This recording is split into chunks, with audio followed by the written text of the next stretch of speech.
Wonderful. All right, I will go ahead and get started. If others pop in later on, that's fine.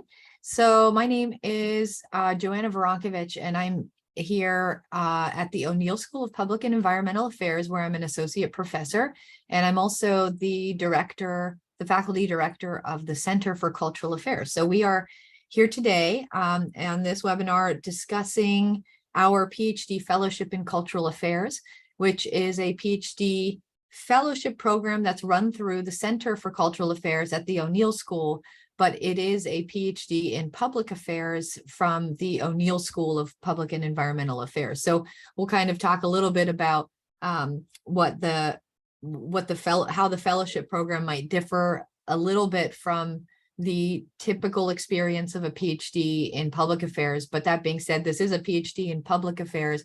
So we've invited Professor Justin Ross, who is the director of the PhD program today, to talk to us about what this public affairs PhD program is and what the curriculum is about, where our students end up getting placed, as well as application requirements. And then we'll take questions. Professor Ross will take questions, and then I'll move into some more details after Professor Ross finishes. So it's very nice to see everybody. And at that point, I will, at this point, Professor Ross, if you'd like to go ahead. Thank you, Joanna. Appreciate that introduction. Welcome, everyone. I'm very pleased that you tuned in for this. If you're interested in a PhD in our program or through this fellowship specifically, because one of the main challenges is to try and make sure that students who are considering it or are looking to apply to a PhD program really understand that it's not something like just going on to a really hard version of a master's degree or something like that. You're actually signing up for like a very different life track in a sense. And that starts in the beginning with just trying to like a different approach to training to some extent, but also just understanding like what the goals are.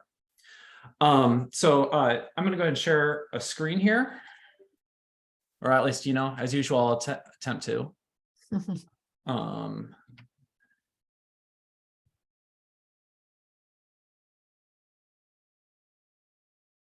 Can you guys see my very boring looking presentation? Yeah, good. Okay. So real quick definitionally, public affairs is the broad term that is used to refer to both public administration and public policy. So you can kind of quickly think of like public administration as like the field about running the business of government or nonprofit organizations.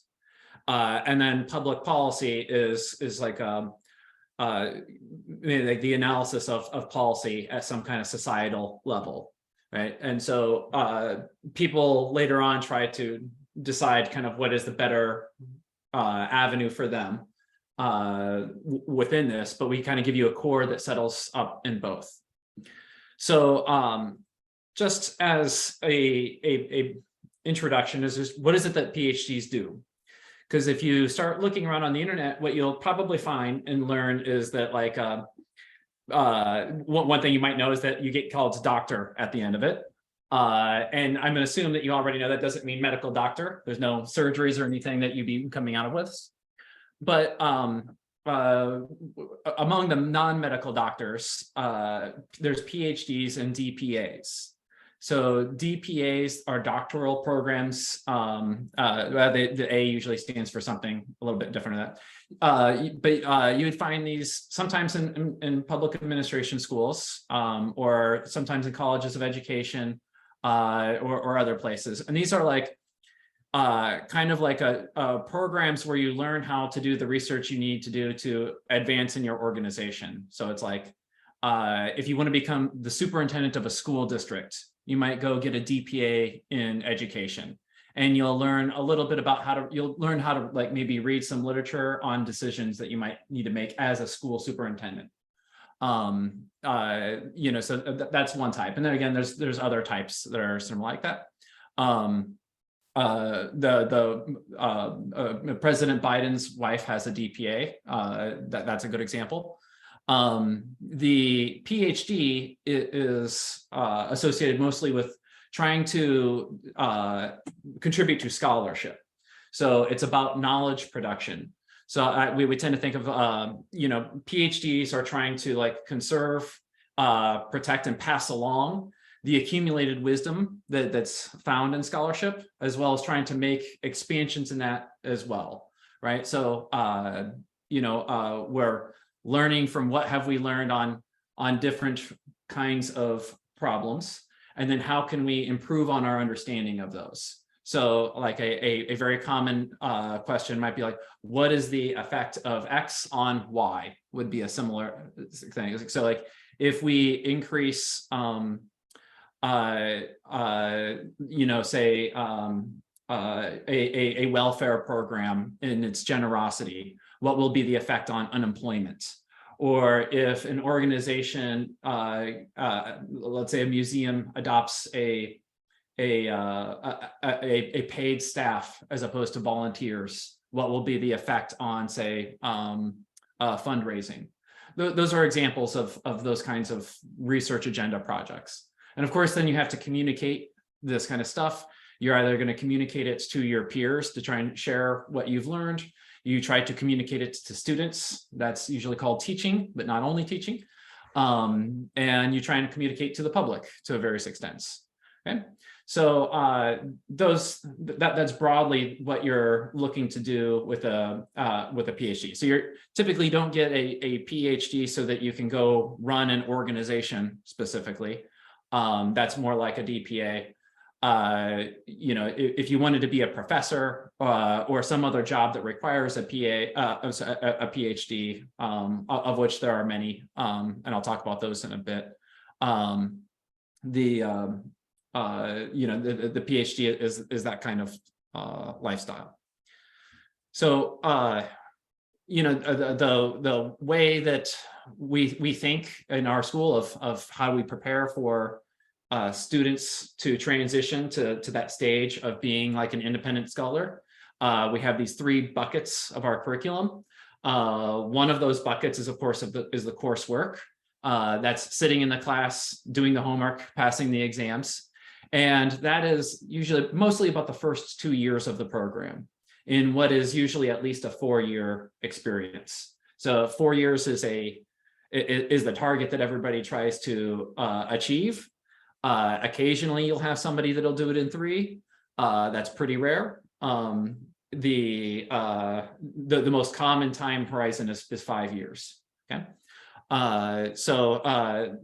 The coursework consists of that first 2 years where you're learning the material. You're taking courses in what's called the core, as well as some field courses as well.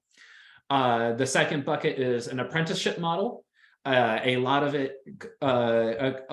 the learning comes from trying to actually do. So in our program, the first 2 years while you're taking your courses, you get assigned a research assistantship, where you're working with someone in a cultural arts fellowship. It would be working with Joanna Center, where you're helping them advance their research agenda, and you're learning from that experience and trying to grow and to become the point of being a true collaborator on that.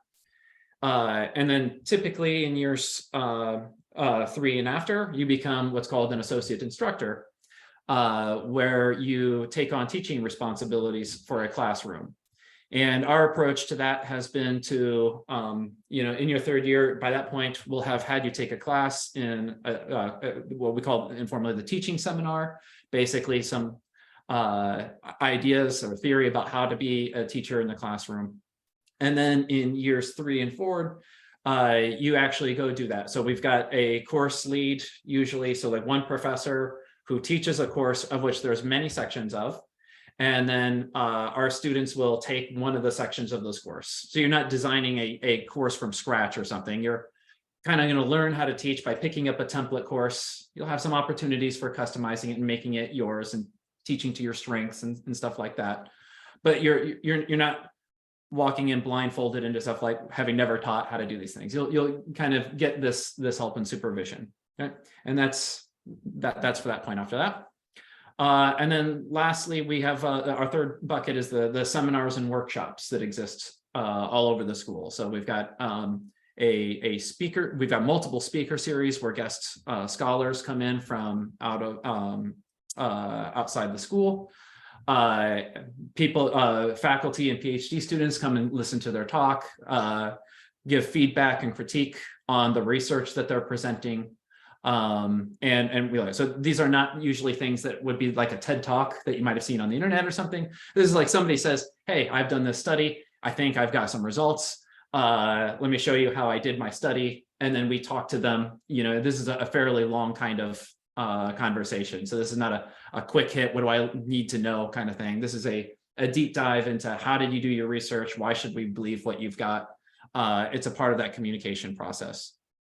We also have a variety of workshops within the school related to just different topics where people kind of informally present their work as they're trying to develop their research. So that's another part of it. The curriculum consists of 8 different courses. So this is what basically most of your first year consists of, is taking 8 courses. And then at the end of that year, you take a comprehensive exam. That comprehensive exam is like an up or out test. So you need to pass the test. You get 2 tries essentially at passing the test. Most people do pass, so it's pretty common for a year where everybody passes, but in a given year, it's not surprising if one or so students does not pass. So, but it is a real thing. It is something that needs to check the competency, make sure that you're making progress. And then primarily in the second year is where you start taking your major field courses. So let me show you our majors. We have 4 major fields: environmental policy, policy analysis, public finance, and public management. So just again, a brief overview of what each of those things are. Environmental policy is, of course,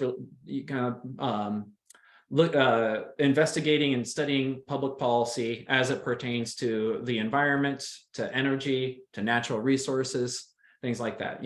So we have as you can imagine, at a School of Public and Environmental Affairs, we have an eclectic group of faculty that study this in all different ways. One of our professors studies it from the perspective of psychology. So like how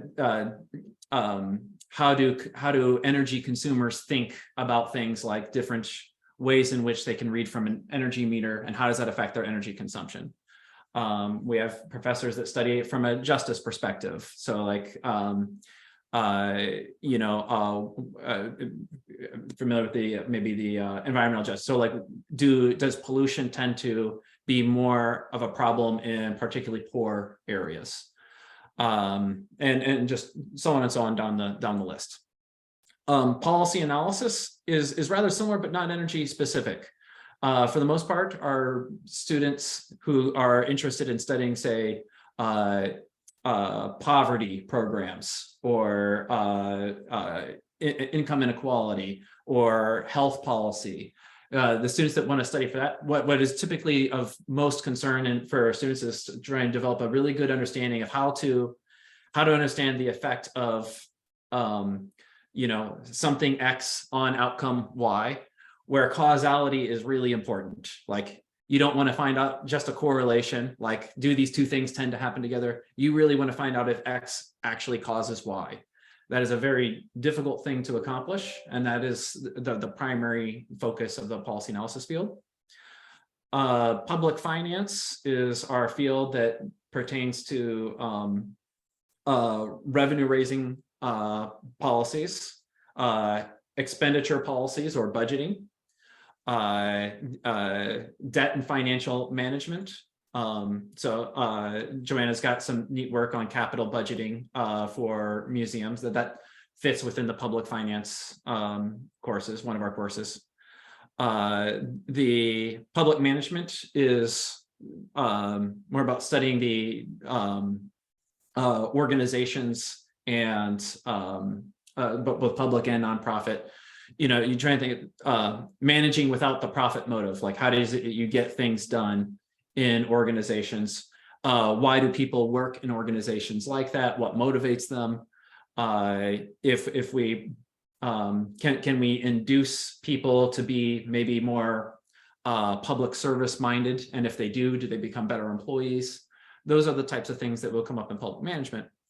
And again, in addition to the core, you would take a series of 3 courses from one of these fields, and then we test you over the fields, and that comes at the end of either the 2nd or the 3rd year, just kind of how the timing works out.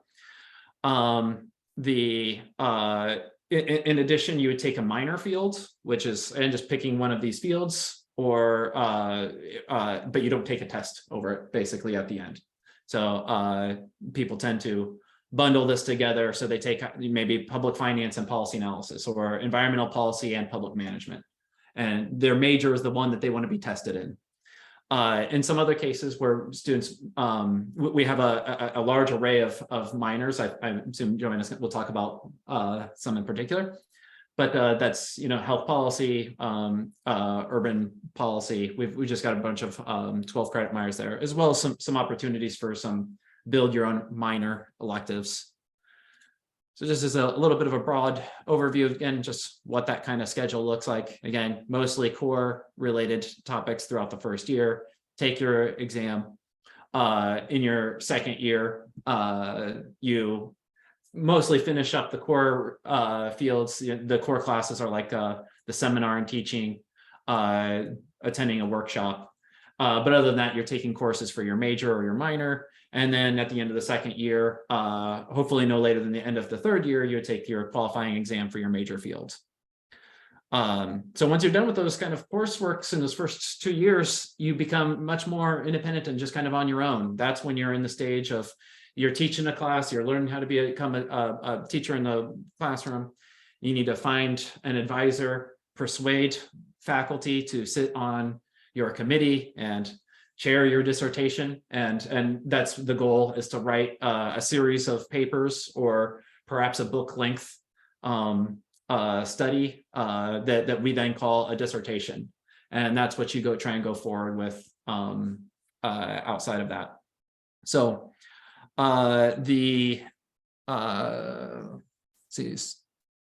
I don't think I need to show you the rest of these things, but it probably would be a good time for this. I'll just turn it over to Joanna, or Joanna can let me know what I missed. Our application deadline is coming up soon for international applicants. That is, I think, December 1st. It'll be on our webpage for sure. And I think it's January 15th for domestic applications. We require a GRE, a statement of purpose, letters of recommendation. And if you're an international student who does not have a degree from an English-speaking university, then you'll need those TOEFL scores for the language proficiency.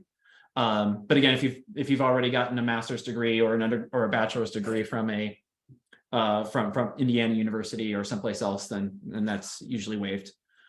And in the statement of purpose, what we mostly want to learn is that you understand why it is that you're going into the PhD. So like a lot of times an admission letter, when people write about why they want to come to the PhD program, they write letters that I call the "I want to climb the tallest mountain" kind of letters. They're like, "Oh, I really want to challenge myself. I want to be, I want to do the hardest things." And I can see why that might make appealing for a PhD, but that's, you should climb a different mountain. The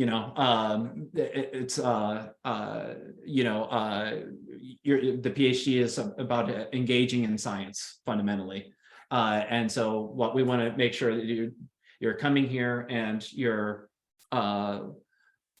understand the type of life that you're trying to sign up for, and you understand why you're trying to come to our school in particular. So like, not just like, I've always loved the state of Indiana and I want to be there. That would be great, I guess, but like specifically that you want to work with the Cultural Arts Center because you want to understand how museums work, or you want to help museums make better decisions or something like that, and say, oh, I want to work with, professors X, Y, and Z, or Professor W, as it happens, and on some particular set of projects. And then after that, you want to pursue some kind of career that actually requires a PhD.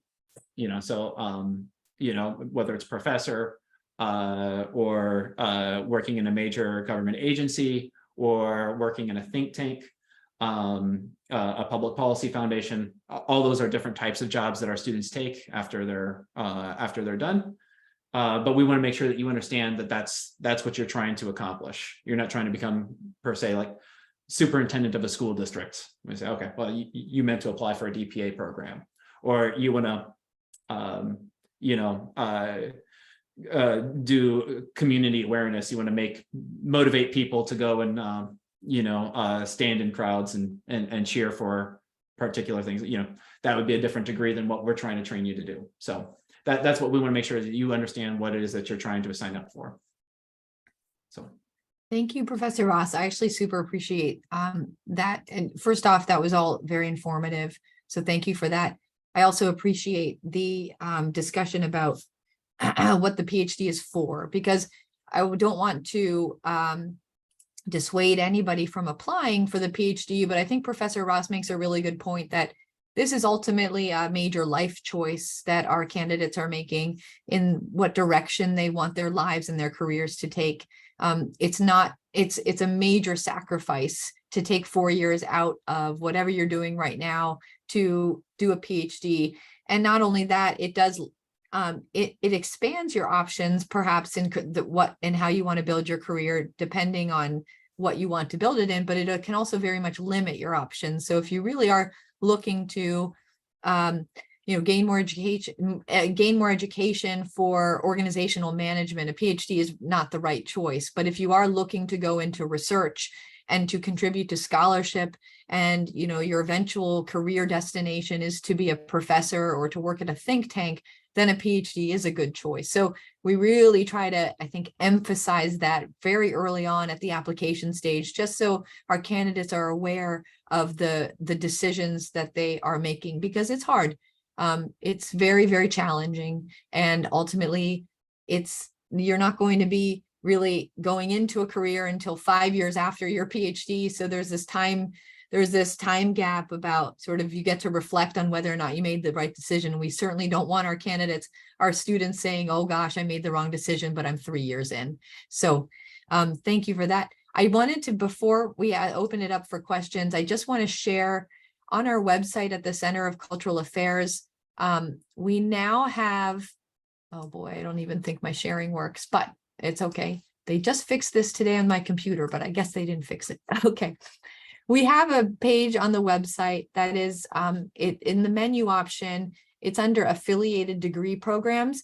And on that page, it says PhD Fellowship in Cultural Affairs. And there's now a PDF that provides information on the specific Fellowship in Cultural Affairs program.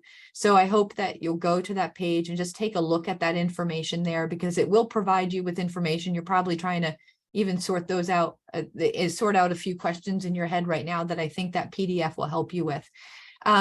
One thing I wanted to note, Professor Ross's presentation is about what it takes to get to apply to the PhD in Public Affairs program, and what it takes to get through it and complete it.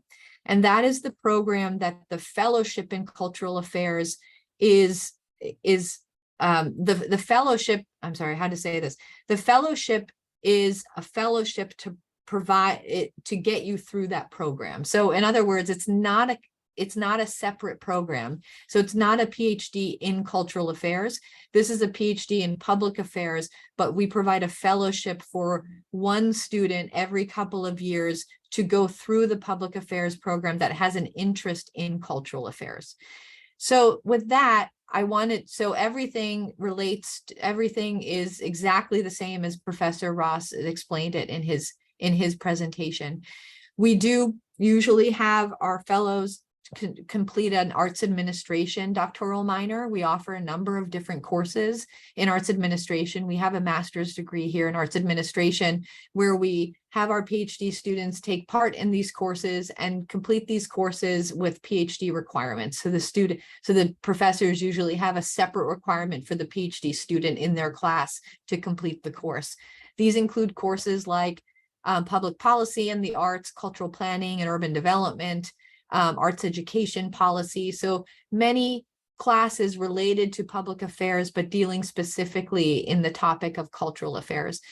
Then we are offering a doctoral seminar, which is a course that introduces students to the areas of cultural affairs, especially research and scholarship in this area. And this is helping the student prepare to pick a topic to write their dissertation in. And that's a small seminar course. And then finally, the student will write a dissertation in cultural affairs with at least one faculty person from the Center for Cultural Affairs on their dissertation committee. So I might be on your committee, or my two faculty co-directors, Professor Michael Rushton or Professor Doug Noonan, they could be on your committee as well. So with that, I think at this point, let's open it up to for any questions. And let's start with questions that you might specifically have for Dr. Ross, because I want to let him go if he can. And then we can talk about other questions that you might have about the fellowship program. And then we also have a student, our first PhD student, Min, is on the call today, and I wanted to have her provide her experience in the fellowship program too. So let's first start with any questions you might have with Dr. Ross. And then, so it looks like Elsa, you have your hand up. Yeah, I have two questions regarding the application. So one, I know it requires GRE score, and I'm wondering what's the maximum and what's the minimum of the GRE score. And question two, do I need to provide a research proposal when I apply for the program? So. Both good questions. There is not a minimum GRE score that we require. We require that you take the GRE. This helps both you get feedback on where your strengths and weaknesses are, and also helps us identify where some of those strengths and weaknesses are. Of course, all of the things equal, a higher GRE score is better than a lower one. But we look at the entire proposal, which has we look at grades, we look at the experience, we look at who it is that you want to work with. So obviously the Cultural Arts Center in this case. And in terms of research, it's wise to explain what kind of research that you're interested in doing through them. Not so much because we need to see a great proposal, but just to helps us know that you understand why you're applying.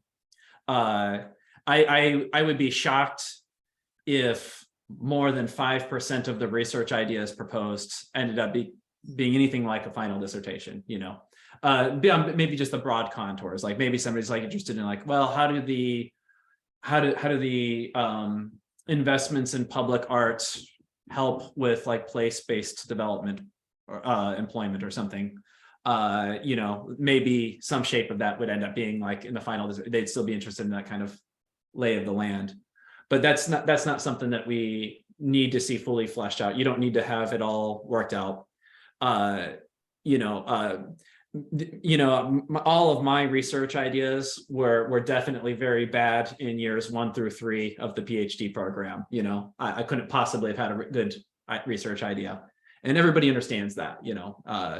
It's one of the things that you're coming to learn. How do you basically, you need to get filled in on the background. What is it that we actually already do know, or that we at least think we know? And then where are the important areas to start pushing forward? And so just that's what I want to convey, is that what's I think the most important signal is just that you understand that you're coming to learn how to do research. Thank you. Oh, and I guess with that overall package, the other thing that would matter is letters of applications. Letters of recommendations. That's another important component. make sure that your letters of recommendations come from people who have PhDs, because like I said, like people, a lot of people don't understand really what the PhD is asking of them. And, you know, when it's like, you know, we get a letter from somebody's former supervisor at the Gap, and they're like, oh yeah, they always showed up on time, they work really hard and everything. Again, good stuff, I guess, right? But we want to make sure that people are know what they are recommending these people for, that they understand the life that they're being recommended to, what they're being suggested for.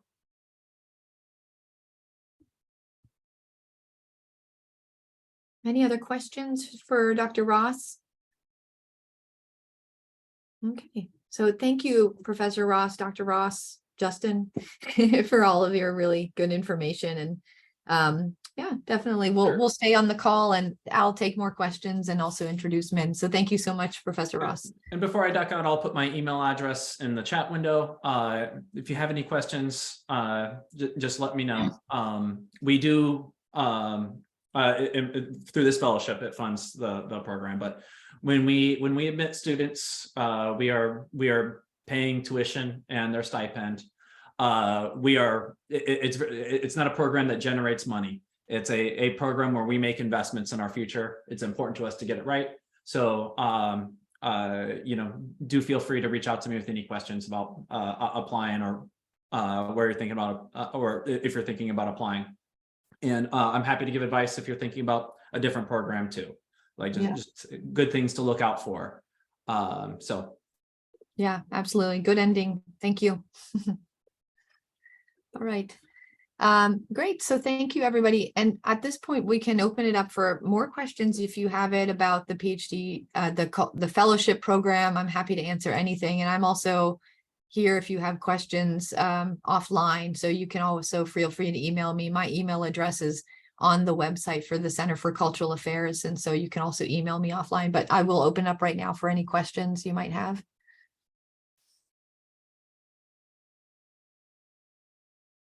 Okay.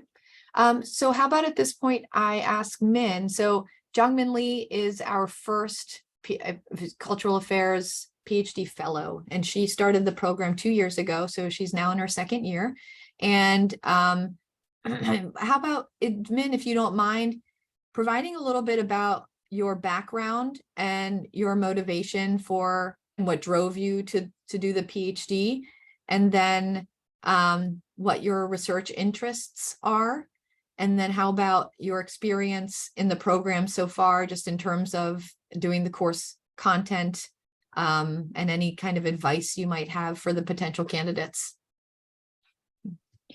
Hello, nice to meet you. I'm Min, and so I was very excited, I think 2 years ago at the same place that IU has this program, and I am very happy where I am right now, and I hope you guys find the place you want to be in next year too.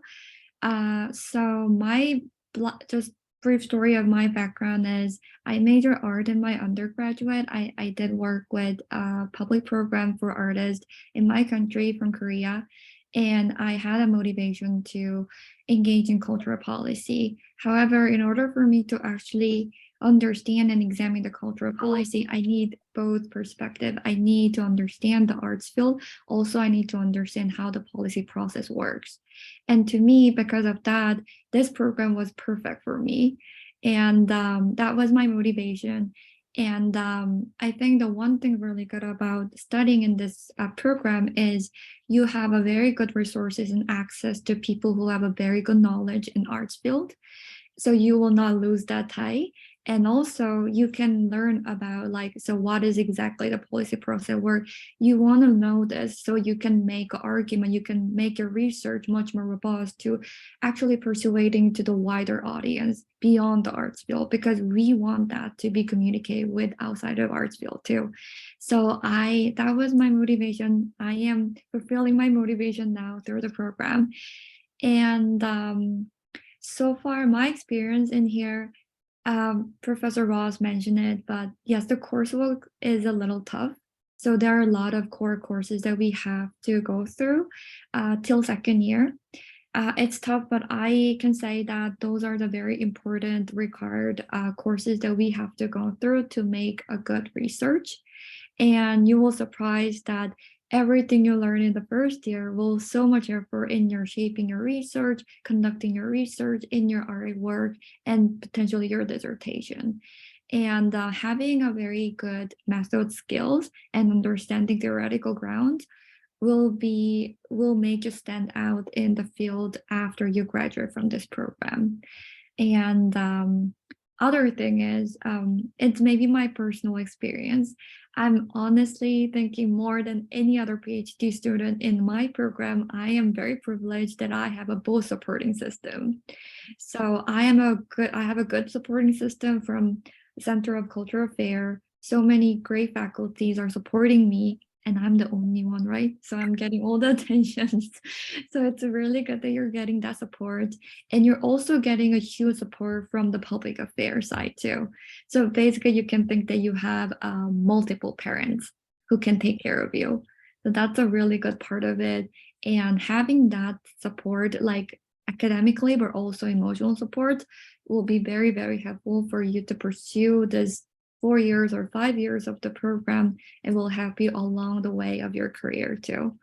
So, and I love to answer questions if you have any questions specifically during the program, but that I think I did cover everything. So Great. yeah. Thank you, Min. So Min works alongside me right now. She has since she started as my research assistant. So what Professor Ross mentioned about sort of serving in an apprentice role, that's Min has been doing that for the past 2 years.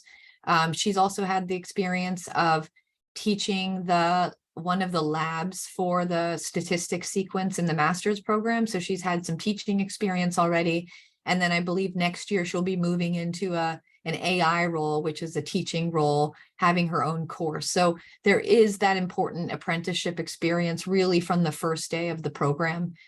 There you get to interact with faculty. And Min has also had the experience of working with multiple faculty. So I'm on the faculty here. I study arts and culture. So we do most of our work in around the arts and culture, but Min is also very interested in nonprofit management. So she studies with one of our other faculty members who does nonprofit management work and as an RA. And again, there's a very, like Professor Ross mentioned, there's a diverse array of professors here at the O'Neill School. It's a very large school with a lot of different interests of our faculty, but a lot of those interests overlap. And that's really the neat thing about the Center for Cultural Affairs is that we are very much embedded in a school of public affairs that thinks about public, sort of the, the mission of our center is to advance the understanding of arts and culture in public life. And so it's very much embedded in this idea of what's happening in the real world and how does our arts and culture integrate and relate. So we're embedded in the school with faculty with diverse interests, and there's a lot of collaborations going on. I will also note that at the center, we have other programs that help supplement the PhD experience. So we have a workshop program here that's virtual that we're bringing in scholars from outside of IU to give presentations on their research. And so you're going to be seeing research happening in the field while you're here. And that's a really unique experience. I did a PhD at a place that had actually a cultural policy center, but no faculty that were interested in culture and the arts.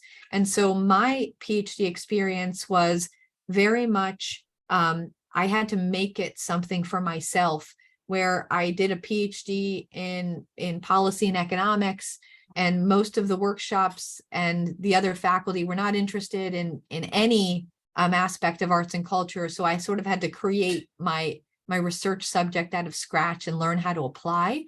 Well, you don't do that here because we have 3 faculty people who are research scholars in cultural affairs. So we have that community already ready for our PhD students, which again is incredibly unique. There's really no other place in the United States that you can do a PhD in public affairs and have 3 public affairs scholars with you on board.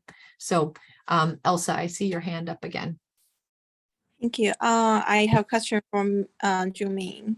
Mhm. So very nice to meet you here, and I'm so glad you also have like the art backgrounds. I have a BFA. I was trained as an artist when I was in undergrad school, and now I'm in the mod MPA program. One thing I really concerned about for like applying, like go for the PhD programs, like I know Professor Woronkowicz and Rushton are all economists, but like I know I'm going to take the econ class next school year, but I'm a little bit concerned about like the core course for the PhD program, and I'm wondering if you it's okay for me to contact you or email you so we can talk more about like the program or your research area. Yes, I can write down my email address on the chat, and please let me know if you have any other questions. But to answer the questions about the core course, especially about like economics, well, I'm not gonna lie that it is tough, and it's one of the actually difficult course for in general too. It's not about only for people who have a different major. Most of students who have a major in their undergraduate from like finance or public affairs or economics, they also have difficulties in the economic class too. And I think it's gonna be difficult, but having that knowledge will be very, very helpful. And it will stand you out a lot, especially in the cultural policy area, because you want to have that differences. And there are a lot of resources available in the program if you are having issues. And I think the faculty here are very, very helpful if you reach out to them saying that you have having difficulties understanding a certain part of the courses. And I never seen any faculty who are resisting or denying to have any extra office hour for you just to help you out on the concept. So I hope that is helpful. And again, as Professor Ross said, most of people pass the exam, which means that we're here to make you learn. It's not about you gonna be weed out through some criteria.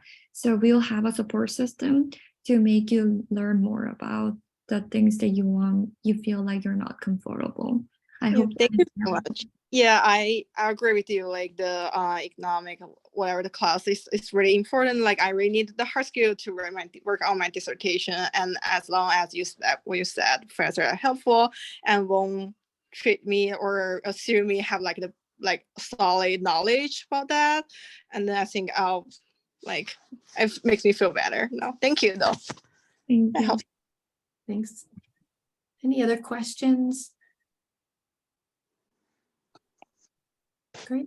I have one really quick. Oh, sure. Yeah. Yeah. So I know you were talking about, so most people for like cultural policies specifically are doing like the arts administration minor.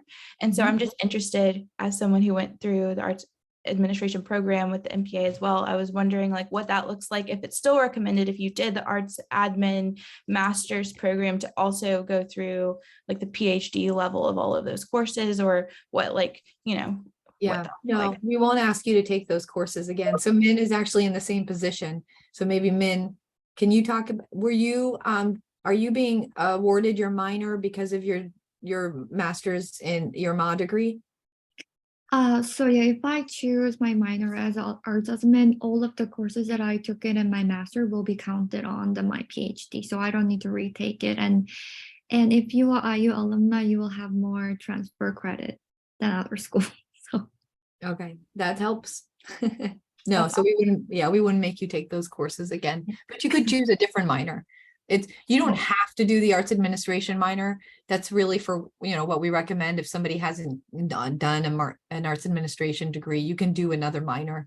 But yeah, you can also just do the arts admin minor, but have your courses count. So. Great, thank you. That's super helpful. Okay. Any other questions I can help answer? Okay. Well, please don't hesitate to reach out if you do have more questions, and take a look at our website. And again, like Professor Ross mentioned, I think was a great closing. This is not a money-making program for the school. This is It's very important for a university like IU that is a research intensive university to invest in the future generation of scholarship. And that's what our PhD programs do here. So these are fully funded programs that allow you to really take time out of your career to focus on training to be a scholar. So with that, I just, again, feel free to reach out if you have any questions. Look at our website and we're here to help and answer anything. So thank you for attending, everybody. And thank you, Julia and Sam, for helping organize this. I think it was really helpful. So, okay. Bye, everybody.